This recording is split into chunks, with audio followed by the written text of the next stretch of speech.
What's up, everybody? Welcome back to SLC Puck. I'm your host, Austin Facer. It's good to be with you, as always. Welcome. Wednesday, June 12th, a week of being 32. It feels a lot like most of the weeks I had as a 31-year-old, but still very delightful nevertheless. Thank you guys again for tuning in. This is fun to watch grow. I say this every week, but again, the joy just continues to build, continues to grow for me every week. I really enjoy the participation you guys have, the way you guys show love. It means a lot. So please continue, like, comment, subscribe, continue to make me feel good. Please, I really love it. Merch is available at slcpuck.shop, and this is pretty cool. This week, we sold our first hat on slcpuck.shop to a very nice gentleman who lives up in Boise. So he got the lucky recipient of the first ever SLC Puck hat to be sold. So I've now sold a hat, a shirt, and a hoodie. That's the hat trick right there. So big thanks to you guys for your support. I really appreciate it. Today's episode is going to be another one that deals with city planning and construction and concepts and all that good stuff. I know recently episodes have talked a little bit more about the team, about the NHL draft that's coming up. It's going to be at the end of the month. There's going to be an NHL draft party June 28th at the Delta Center. I will be there. If you see me there, come say hi. I'm sure I'll build it up more. My sister's going to be there too. If you see her there, be sure to say hi to her as well. And my nephew, Kevin, you can say hi to him. Anyway, so that's that. But the reason why I say that is I know episodes recently we've kind of been digging a little bit more into the hockey side of things. This week we're going to deviate back into the territory of talking about what the team is going to play in, the arena, what that's going to look like, the future of Salt Lake City, a future of sports in our great state, because it's all interconnected, it's all intertwined. And I've said this before, and I really do mean this. And I hope it's understood because it's just the truth, and I think it's the best way to put it. This is way more than just a story about hockey in Salt Lake. What's happening now, these few months, the time that's leading up to the first game, the first NHL game in Salt Lake City is going to be about the end of September, October. It's a way bigger story than just about hockey, but hockey is going to be the majority of what we talk about here on the show. But I think we need to take some time to talk about the other things that are happening around hockey and professional sports at large in Salt Lake. And this week, SEG, I'll call them SEG for brevity's sake, but Smith Entertainment Group released a little bit more information about what they're planning to do downtown with the Delta Center. I know that's something that I've been wanting to see for a while. I know a lot of people have. I know a lot of people who are going to be voting on the measures to support a tax increase and all that good stuff to renovate the Delta Center and construct a sports, entertainment, convention, culture district in downtown Salt Lake City. I think everybody wants more information. We've been breadcrumbed a little bit this week, and I think it's worth talking about. I want to give a big shout out to local media though, who have really been doing a great job holding SEG's feet to the fire. KSL this week, I believe her name's Lindsay Aerts. Her last name is spelled kind of interesting. It's Aerts, Aerts, I think is how you say it. She did a really nice story, sort of pressing Mike Mon, who's Ryan Smith's number 2 guy. He's been leading this project in downtown Salt Lake. She pressed him pretty good. It's like, all right, let's get more information. Here's some hard questions that I have that I know a lot of people in the public have. And we got some really great answers. And I think from a visual standpoint, we got some great renderings too of what SEG wants to do here. So I've got the renderings here of the outside of the Delta Center that have been shown to the media. And I've got it pulled up here on my second screen. Again, if you're listening to me on Apple or Spotify or wherever you get your podcasts, I would recommend heading over to YouTube to see the visuals. YouTube's just a little bit more of where I put my focus lately. So right here, what you're looking at is what is a rendering of what could be the future of the Delta Center. the main entrance leading into the building. As you can see, hey, a lot of people there, a lot of people heading in to presumably go to a Jazz game. They've got Jazz LED stuff right here. But it looks like they really want to create an atmosphere that has a lot of gathering, togetherness, gets people excited. Very different from the Delta Center we see now. I believe they also want to change the orientation of the building rather than the entrances and exits going to the corners. They want to turn it so it sort of is more direct on the block. If you've been to the Delta Center, you know what I mean. And I got another picture here that'll illustrate that a little bit better. You can see here, they want to do things like I would imagine right here where the NHL Utah logo is. That would be sort of like an LED kind of jumbotron screen where folks can hang out on the plaza. Maybe they don't have a ticket. Maybe they just maybe it's a road game. Maybe it's a playoff game. Maybe the Utah Yeti or Outlaws, as I hope the team is called, but it's going to be the Yeti. Maybe the Utah Yeti will find themselves in a big playoff game in the future, and folks can gather inside or out, I guess. But I guess outside and watch the game here. I think that'd be a really fun thing. I think we see things like these sort of outdoor plazas in different sports settings all over the country. I think the one they want to really model this after is the one that's found in Milwaukee. It's called the Deer District. It's outside of Fiserv Forum. They're in downtown Milwaukee, and it kind of has a similar setup. They've got bars, restaurants located just outside. They've got a gathering spot to watch the game or to have other kind of programming throughout the season, throughout the year for people to enjoy. And I think that's what is needed and wanted to be replicated here outside of the Delta Center. Again, one big component of the story that I hope people realize, because I do think it is important, but to me, I think it's so important that all this is happening in downtown Salt Lake City at the Delta Center, because it has been basically confirmed by SEG at this point that they were very strongly considering a move to Sandy or Utah County, taking their two teams and moving them elsewhere further south, which would make sense for a lot of reasons. That's kind of where the center of population is, and I'm sure they really want to engage that Utah County crowd. But SEG has done a good job of assuring people that they want to do it in downtown Salt Lake City. It has been reported that a big reason why is because the LDS Church and the University of Utah voiced that they would not support, I guess financially or maybe with their lobbyist people, a project outside of downtown Salt Lake City, and it really is needed. I think they want to do a bigger thing here in the arena in downtown Salt Lake City, and these renderings will do a better job here. And if it's a little blurry, I apologize. I'll try to describe it as best I can. But they want to create like a really walkable district here in downtown Salt Lake City. You can see the big draft watermark that's on this and was on the previous one. That was already on the images. I did not add that. But you can see here this orange block, that's going to be the Delta Center. Like I said, right now the Delta Center as constructed, you can see this is the main exit right here that sort of leads out to the corner of South Temple and 3rd West. There's another exit here. The statues, as they currently are, right here on this corner, First South and 300 West and 3rd West. But these kind of yellow things would be what's added, and again, the orange would be the new shape of the Delta Center. So this would be that entrance that we see here in this first image here, where people are sort of funneled in here. That would be right here. Again, it's more squared to 3rd West, and the event plaza right here is indicated as well. So what they would have to do, and this is, it's going to be a massive project. I think the price tag that was shown for this is like $900 million.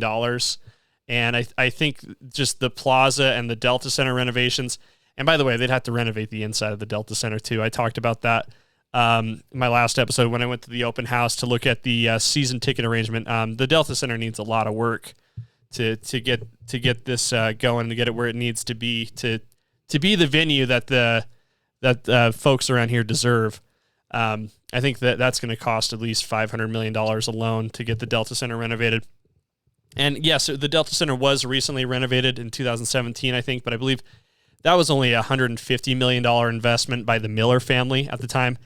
And again, not a huge renovation. They basically put a little lipstick and makeup on it, changed it just a little bit and, called it good. Put the J Note statue in front of the entrance and said, "Hey, there you go. That's your renovation for you. You're welcome." I think Smith Entertainment Group wants to do something much bigger.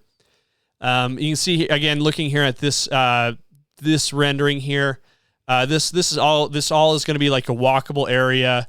This area that's indicated by phase 2, that's the Salt Palace right there.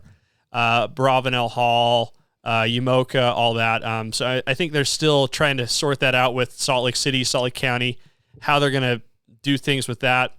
The plan, this is Nordstrom right here at City Creek. If you're looking at my cursor here on the video, I think it's off screen right now, but this end right here is the street that goes into City Creek. So I think they wanted to make it all sort of connecting, flowing, beautiful, easy to walk, all that stuff.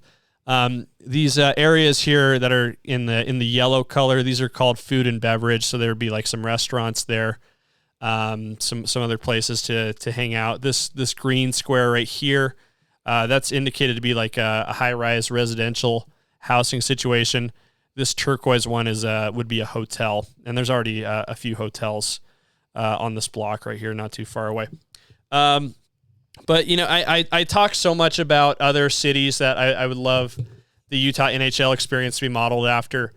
Vegas is the one that I talk about so much. And, again, I went to a game in December, and you would have thought it was the most transformative, life-changing experience that I ever had. It was fun. I really did like it, and I learned a lot. And I remember thinking at the time, like the whole experience that they have set up from when you even get in the proximity of the T-Mobile Arena or T-Mobile Center, either one, whatever it's called. It's very much like what I think they want to do here at the Delta Center. There's restaurants that sort of line the walkway. There's art. I imagine certain times during the year they have artists, performers, musicians, kind of bringing a lot of color to the area, making it interesting and vibrant and fun.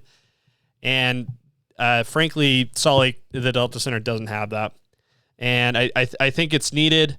Again, I am glad that the plan is to do this at the current location. It's going to need a shitload of work. But in the end, I think it's going to be something that people really like. But here, the problem is that people are really impatient. And I think people are going to forget that this is going to take a few years to really get up and running. I talked about it either last episode or the episode before, how the Delta Center is going to be a less than ideal venue for hockey next season, and probably the season after that, and probably the season after that.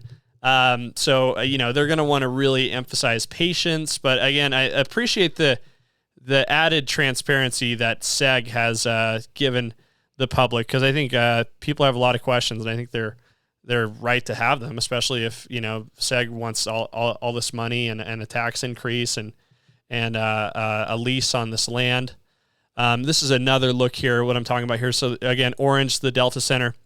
These yellow squares are the entertainment, food and beverage.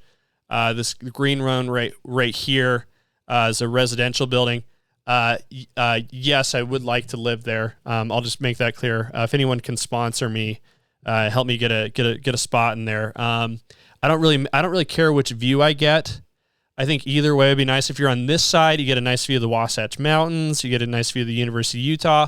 If you're on this side, you get a nice view of the Plaza. You get the Ochre Mountains, which are also very lovely, actually. This way, I guess you're facing Utah County. I wouldn't, not my first choice.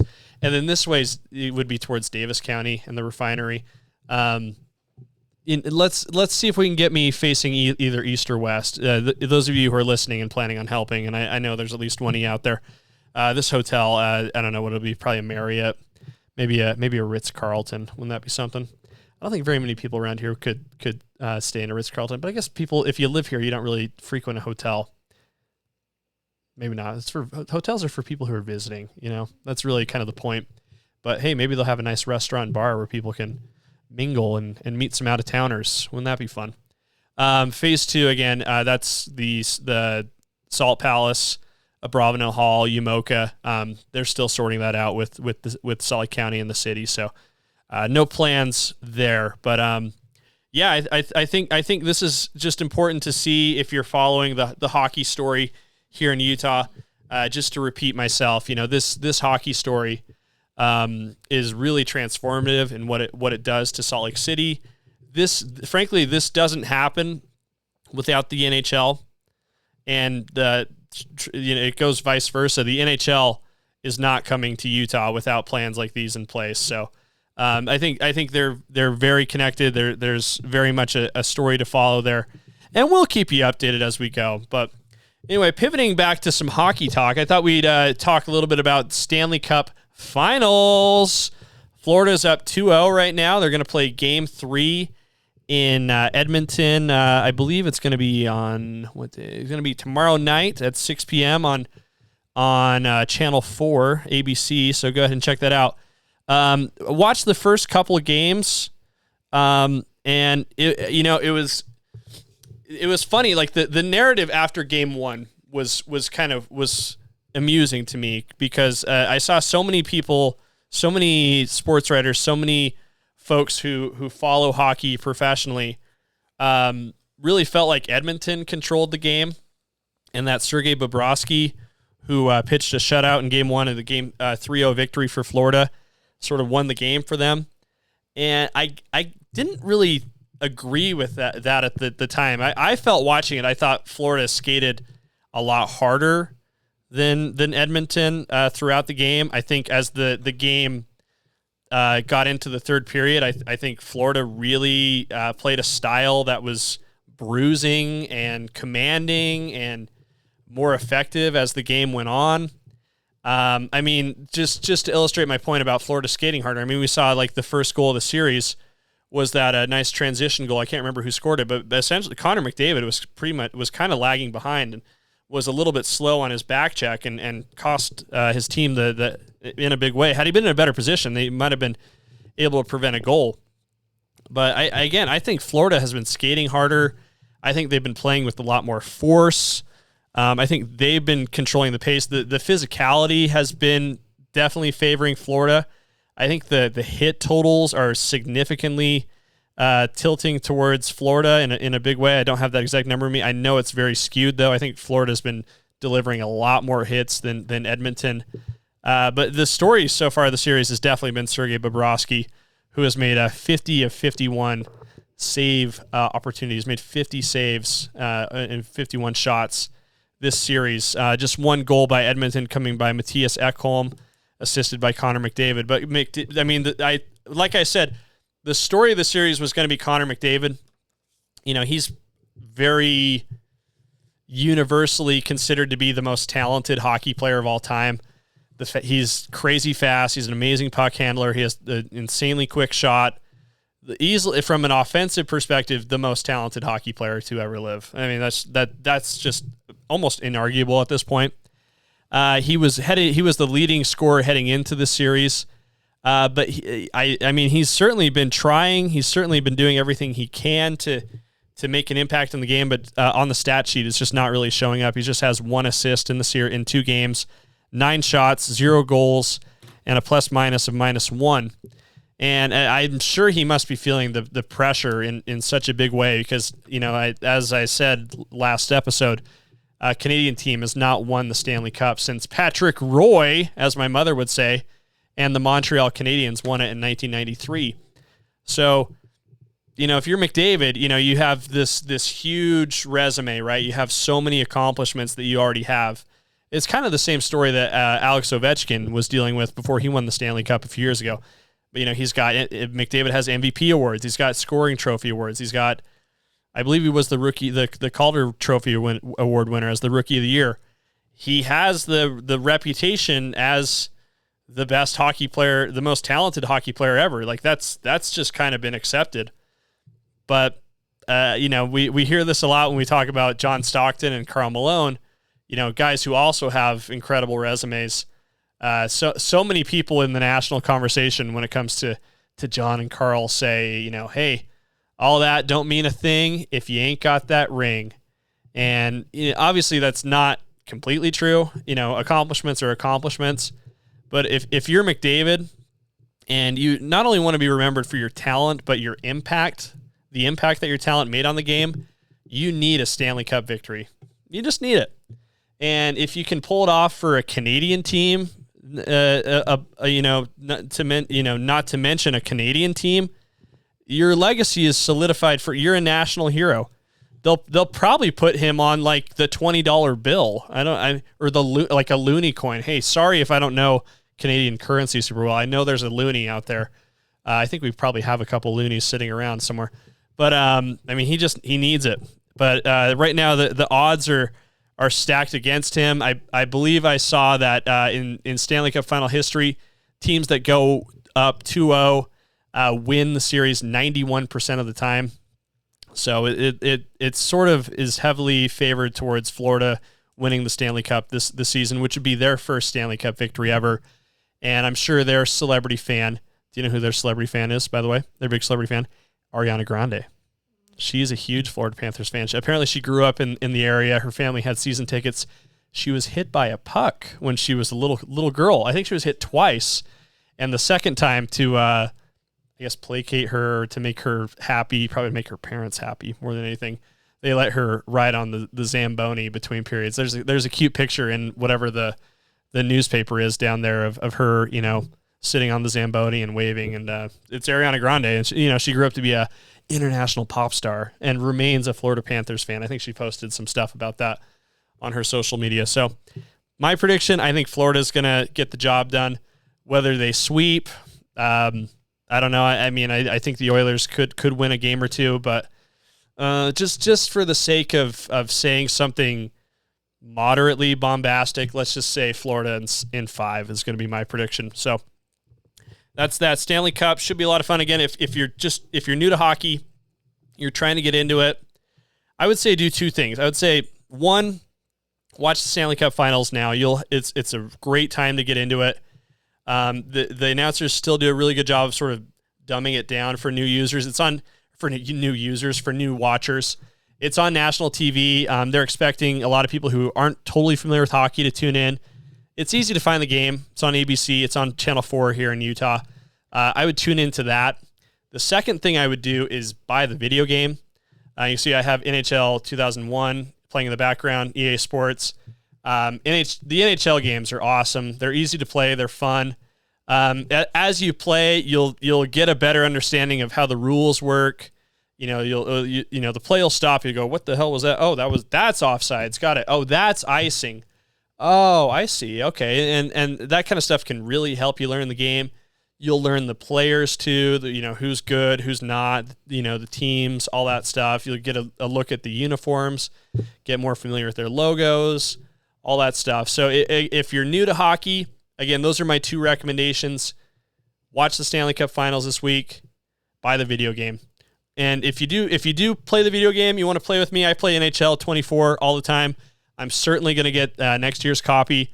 Let me know, drop your gamer tag or whatever. Maybe we can link up, play online. It would be cool to have an SLC puck team that we can get going. Maybe that's something we can add to the fun here that we're doing.